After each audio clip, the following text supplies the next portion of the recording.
For years, Drake ruled hip-hop. He dominated charts, filled arenas, and built an empire of hits. But then, Kendrick Lamar decided to test that empire. And in 2024, he didn't just test it, he burned it down. What started as a clash of styles exploded into one of the most brutal rap wars ever. Diss tracks dropped back-to-back, families got dragged in, and secrets spilled across the culture. This wasn't friendly competition anymore. It was a fight for the crown. But the real question, how did it all reach this point? And why was Kendrick the one to finally expose Drake? Stay tuned, because what came next would shake the entire industry. Kendrick Lamar, now I'll be performing at Super Bowl 59. Big as the Super Bowl. You know it's only one opportunity to win a championship, no round two. To understand why this rap war exploded, we have to rewind back to when Drake and Kendrick weren't enemies, but collaborators. Their paths crossed early, and on the surface it looked like mutual respect. But beneath it all, two very different visions of hip-hop were colliding. Drake came into the game polished and calculated, a rapper who blurred the lines with R&B, turning vulnerability and lifestyle flexes into mainstream dominance. You know, there's people I can put on here that the label wants me to put on here, but I fight for this one reason, man. Like, I fight to promote what I love. You know what I'm saying? I fight to promote the music that I truly love. So by the early 2010s, he wasn't just dropping hits, he was defining the sound of a generation. From Take Care to Nothing Was the Same, Drake's formula worked. The radio loved him, the charts belonged to him. He was hip-hop's pop machine, the superstar who made rap safe for the world stage. Kendrick Lamar was the opposite. He came up through gritty mixtapes and concept-driven projects that forced listeners to think. While Drake thrived on crossover appeal, Kendrick earned his stripes as a rapper's rapper. His storytelling was dense, his flows unpredictable, his perspective rooted in Compton realities. By the time Good Kid, MAAD City dropped in 2012, critics were calling him the savior of hip-hop. He didn't chase the mainstream, he made the mainstream chase him. And yet, in those early years, there was peace. Drake brought Kendrick on the Club Paradise Tour in 2012. This is my brother A$AP Rocky. This is my brother Kendrick Lamar. This Club Paradise Tour, matter of fact, my nigga Drake, TDE, High Power in this. You know? Kendrick returned the favor by featuring him on Poetic Justice, one of the standout tracks from Good Kid, MAAD City. I really hope you play this, cause oh girl, you test my patience. There was even a Drake feature on Kendrick's Buried Alive interlude, where Kendrick rapped about the dizzying feeling of fame. On the surface, it was collaboration, but in reality, it planted the seeds of rivalry, because behind the smiles, these two weren't built the same. Drake represented accessibility music that fit every playlist, every party, every mood. Kendrick represented purity, bars sharpened with purpose, lyrics demanding respect. Really, money really don't make me. I'm learning that now. You know, that's not really my peace of mind, having money. For a while, fans celebrated both, but it was only a matter of time before those paths collided. And that collision first showed itself in 2013, when one verse from Kendrick lit the fuse and nothing in hip-hop would be the same again. The first real crack in the relationship came in August 2013. Out of nowhere, Kendrick Lamar dropped a verse that shook the entire culture. On Big Sean's track Control, Kendrick went nuclear. He name-dropped nearly every big rapper of his era, Drake included, and declared he was coming for them all. His words were simple but deadly. He wasn't here to play friends. He was here to murder them lyrically. I'm usually homeboys with the same cause I'm rhyming with, but this is hip-hop and the should know what time it is. And that goes for Jermaine Cole, Big Crit Wale, Pusha T, Meek Mills, A$AP Rocky, Drake, Big Sean, J Electron, Tyler McMillan. I got love for you all, but I'm trying to murder you niggas. Trying to make sure your core fans never heard of you niggas. They don't want to hear not one more noun or verb from you niggas. In one verse, the piece was gone. What had been healthy competition turned into something much more personal. The industry didn't know how to react. Some rappers laughed it off, others rushed to respond. You know, I knew what it was for hip-hop culture. I knew how important it was. Yeah, but he wasn't coming at him in a disrespectful way. He's coming at him in a competitive way. K-Dot and them niggas, that's fam, yo. I think hip-hop need this shit, man, you know. So for me, it's one of those things where I appreciate, I didn't take it necessarily as a diss. Hip-hop is competitive, but I am a competitor. He said my name, like he said a couple people's name, and he said he's the best rapper. I say I'm the best rapper every song I'm on. But all eyes went to Drake. How would hip-hop's reigning star handle being called out directly? Drake's response wasn't a diss track. Instead, he brushed it off in interviews, calling Kendrick's words an ambitious thought. I don't know, it just wasn't real to me. It's like, I saw him after that, and it was just like love. So it's like, was that real, or was that just like for the people? You know what I mean? I think it's a sparring kind of sport. Yeah, but at the same time, it's like, you know, then let it be real. Then, you know, I mean, because those were harsh words, right? So it's like, you can't just say that and then see me and be like, yeah, man, what's up? Pretending like nothing ever happened. Like, that's not real. He sounded calm, but the cracks were showing. Because while Drake dismissed it publicly, fans noticed something shifting. Within months, the subliminals started. On Drake's Nothing Was the Same, the track The Language felt like it carried hidden shots. I don't know why they been lying, but your shit is not that inspiring. Meanwhile, Kendrick doubled down. At the 2013 BET Hip Hop Awards cypher, he delivered a verse loaded with venom. One line in particular: "Nothing's been the same since they dropped Control." Yeah, and nothing been the same since they dropped Control and tucked the sense of the rapper back in his pajama clothes. Ha ha, joke's on you, high five. Was a clear dagger aimed at Drake's album of the same year. Suddenly, the collab tours and friendly features felt like ancient history. This wasn't just playful jabs, it was the birth of real animosity. Drake represented the mainstream throne. Kendrick was out to prove that crown was fragile, and the rap world knew from that moment on, these two weren't allies. They were rivals locked on a collision course. But instead of exploding right away, the feud went underground. What followed was nearly a decade of subliminals, interviews, and shadowboxing, a cold war that kept fans guessing until the powder keg finally blew. Was people want to know, was that directed towards Drake or anybody in particular? That was just us having fun as usual. Uh-huh. After the Control fallout, many thought Drake and Kendrick would go head-to-head right away, but instead, something more subtle unfolded. What followed was nearly a decade of subliminals, interviews, and strategic shots that kept the feud alive, without either man fully declaring war. Fans called it the Cold War years, and for good reason. Drake, always one to play chess, used his 2015 project, If You're Reading This It's Too Late, to sprinkle in coded lines that many believed were aimed at Kendrick. They gon' say your name on them airwaves. They gon' hit you up right after like it's only rap. At the same time, Kendrick fired back in his own way on King Kunta. But a rapper with a ghost rider. What the fuck happened? Oh no! I swore I went down.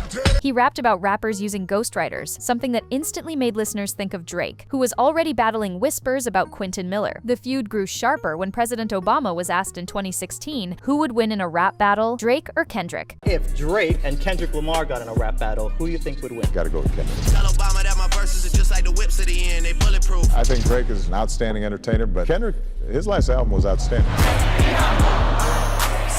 Without hesitation, he picked Kendrick. For Drake, who thrived on being the most celebrated artist alive, that was a sting he couldn't ignore. Months later, he dropped Summer 16, flexing his dominance and taking shots that many fans linked back to Kendrick. Rumors also swirled about a lost ESPN interview where Drake allegedly took aim at Kendrick directly. Whether or not it existed, the speculation alone fueled the idea that tension was boiling behind the scenes. Kendrick then returned with his own set of warnings. In 2017's The Heart Part 4, he rapped lines that felt like a storm cloud hovering over OVO. Don't tell a lie on me. I won't tell the truth on you. Sounded less like a lyric and more like a threat. And he didn't stop there. His later features like Family Ties with Baby Keem in 2021 and Father Time in 2022 kept the subliminals alive. Kendrick never said Drake's name directly, but the sharp edges were clear enough for fans to connect the dots. For nearly a decade, neither side pulled the trigger, but both kept their fingers on it. Each lyric, each interview, each move hinted at a rivalry just waiting to explode, and explode it did. By 2023, Kendrick finally decided to stop playing subtle. With one verse, he threw gasoline on the fire and made it clear this wasn't the big three. This was Kendrick versus Drake, and explode it did. By 2023, Kendrick finally decided to stop playing subtle. With one verse, he threw gasoline on the fire and made it clear this wasn't the big three. This was Kendrick versus Drake. By 2023, the quiet years were over. The tension that had been simmering between Drake and Kendrick was about to erupt, and the spark came from an unexpected place: J. Cole. On the track First Person Shooter, Cole rapped about the big three, putting himself, Drake, and Kendrick in the same class. It was meant as a compliment, a way to crown the three most dominant rappers of the era. But for Kendrick, those words weren't praise. They were disrespect. He didn't see himself as part of a shared throne. He saw himself as the only one worthy of it. So when Future and Metro Boomin dropped Like That in early 2024, Kendrick seized the moment. With just a few bars, he lit the fuse that had been waiting for years. His line cut through like a blade. The big three, it's just big me. In one sentence, he shattered Cole's compliment and turned it into a declaration of war. The culture erupted, fans flooded social media, memes, debates, and reaction videos spread like wildfire. For the first time, Kendrick had stopped dancing around the issue and put his rivals on notice, especially Drake. Cole responded quickly with 7-minute drill, throwing his own shots at Kendrick, but almost as fast as it dropped, Cole backed away. Within weeks, he apologized and pulled back from the beat. How many people think Kendrick Lamar is one of the greatest motherfuckers to ever touch a fucking microphone?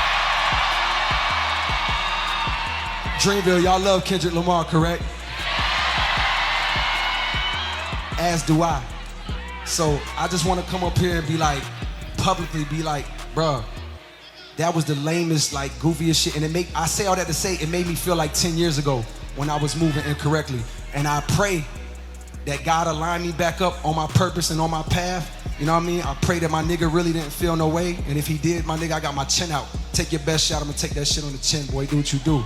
You know what I mean? Like, all good. Like, it's love. The message was clear. This wasn't his fight. This was Drake versus Kendrick, head on. Drake tried to play it cool. On stage, he brushed off the shots, telling fans he wasn't worried. But the world could feel the energy shifting. Kendrick wasn't bluffing anymore. After a decade of Cold War, the gloves were finally coming off. And once the gloves came off, there was no going back. What followed was a storm of diss tracks, each one more vicious than the last, until hip-hop itself felt like a battlefield. When Kendrick fired his Big Me shot, fans expected Drake to clap back. What nobody expected was just how fast and how vicious the diss war would escalate. Spring 2024 turned into a musical battlefield, with each track landing harder than the last. Drake struck first. His opening move was Push-Ups, a song that mocked Kendrick's height and threw shade at his allies. On the surface, it looked like typical Drake, cocky, calculated, throwing punches that were meant to sting but not kill. But it was only the beginning. Soon after, he dropped Tailor-Made Freestyle, where he took things further. This time, Drake used AI versions of Tupac and Snoop Dogg's voices to troll Kendrick. It was meant to be clever, but it backfired badly. The Tupac estate publicly condemned the track, calling it disrespectful, and suddenly Drake's opening shots didn't look so strong. That's when Kendrick went in for the counterpunch. He responded with Euphoria, a blistering 6-minute takedown where he called Drake a fraud. Kendrick mocked his cosmetic surgeries, questioned his parenting, and painted him as a scam artist hiding behind hits. Fans didn't just like it, they replayed it non-stop. Within hours, timelines lit up with quotes, memes, and debates. Kendrick didn't stop there. Days later, he released 6 Hours 16 in LA, a quieter but more sinister track. Here, he claimed to have insiders inside OVO, hinting at betrayal within Drake's own circle. The message was clear: I know your secrets, and I can expose them anytime. It wasn't just a diss, it was psychological warfare. Drake tried to swing back harder with Family Matters. On this track, he leveled ugly accusations about Kendrick's personal life, even alleging infidelity and abuse. It was the kind of diss designed to shock headlines. But before the dust could settle, Kendrick dropped his own nuke, Meet the Grams. This song didn't just clap back, it dismantled Drake's entire image. Kendrick spoke directly to Drake's family members, dragging his son, his parents, and even accusing Drake of predatory behavior. Whether fans believed every word or not, the brutality of the song made it unforgettable. But Kendrick still wasn't finished. He released Not Like Us, the track that would become the anthem of the war, packed with lines accusing Drake of being a cultural colonizer and loaded with the unforgettable A minor bar. It didn't just win fans over, it turned into a cultural moment. DJs spun it at clubs, crowds chanted it at concerts, and even Drake's own hometown venues trolled him by playing it. Drake's final attempt at recovery came with The Heart Part 6. Instead of attacking, he tried damage control. He denied the worst claims, sampled Aretha Franklin's Prove It, and begged fans not to believe Kendrick's accusations. But by then, the damage was done. His rebuttal sounded more like a defense attorney than a battle rapper. By the end of spring, the verdict was clear. Drake had dropped songs, but Kendrick dropped bombs. Where Drake aimed for jokes, Kendrick aimed for legacies. And in the eyes of culture, only one man walked away the winner. But music was just the beginning. The shockwaves of this feud didn't stop with diss tracks. They rippled through the industry, changing alliances, sparking controversies, and leaving hip-hop divided in ways nobody saw coming. By the summer of 2024, it was clear this wasn't just a rap beef, it was a cultural earthquake. The Kendrick versus Drake war spilled far beyond music, shaking the industry, the fan base, and even business empires tied to both artists. Kendrick's diss Not Like Us became more than a song, it became an anthem. Crowds chanted it at basketball games, DJs spun it in clubs, and videos of entire stadiums screaming A minor went viral. Drake found himself trolled in real time, even in his own city. For an artist who had built his brand on global dominance, watching the world sing along to his humiliation was a new and brutal reality. Brands noticed too. Drake's clean-cut superstar image, once perfect for corporate partnerships, suddenly looked shaky. Every accusation Kendrick rapped about lingered online, fueling think pieces and endless Twitter debates. Whether the claims were true or not almost didn't matter. Public opinion was shifting. Meanwhile, Kendrick's reputation skyrocketed. He wasn't just seen as the better rapper, he was framed as the truth teller, the one unafraid to take down the industry's biggest name. For fans craving authenticity in an era of marketing-driven rap, this sealed his place as hip-hop's conscience. Even other rappers were forced to pick sides. Future, Metro Boomin, Rick Ross, and others leaned toward Kendrick, while Drake's circle shrank. The Big Three unity Cole once imagined was shattered, replaced by a landscape where loyalty meant survival. By 2025, the feud wasn't just a chapter in rap history, it was a turning point. The game had been redefined. Drake was no longer untouchable, and Kendrick had proven that even the biggest superstar could would bleed, but the question still lingers. Was this the end of the war, or just the calm before the next round? Because in hip-hop, history shows us one thing: the crown is never safe for long. When you step back and look at it all, the subliminals, the interviews, the endless debates, it's clear that the Drake versus Kendrick feud was never just about rap. It was about identity, legacy, and who gets to wear the crown in a culture that thrives on competition. Drake built his empire on accessibility. He made songs for every mood, every party, every heartbreak, and for years he was untouchable. But Kendrick reminded the world that skill still matters, that lyricism, authenticity, and conviction can cut through streaming numbers and chart positions. The diss war of 2024 didn't just shake Drake, it shook the system. Fans started questioning ghostwriting, questioning how much of an artist's image is real versus carefully managed. And in that chaos, Kendrick stood tall as the one who forced the conversation. But here's the twist. In hip-hop, battles never really end. Even if the dust settles, the echoes stay. 10 years from now, people will still talk about Not Like Us and Meet the Grams. They'll still argue over who won, and they'll still point to 2024 as the year the game changed. The real legacy of this feud isn't just who dropped the better bars, it's how it reminded the culture that rap is war, and war reveals truth. Kendrick may have left with the crown for now, but history tells us it's never safe. Someone always comes next. So maybe the better question isn't did Kendrick end Drake? Maybe it's this: who will be brave enough to step into the ring next, and what will they risk to claim the throne?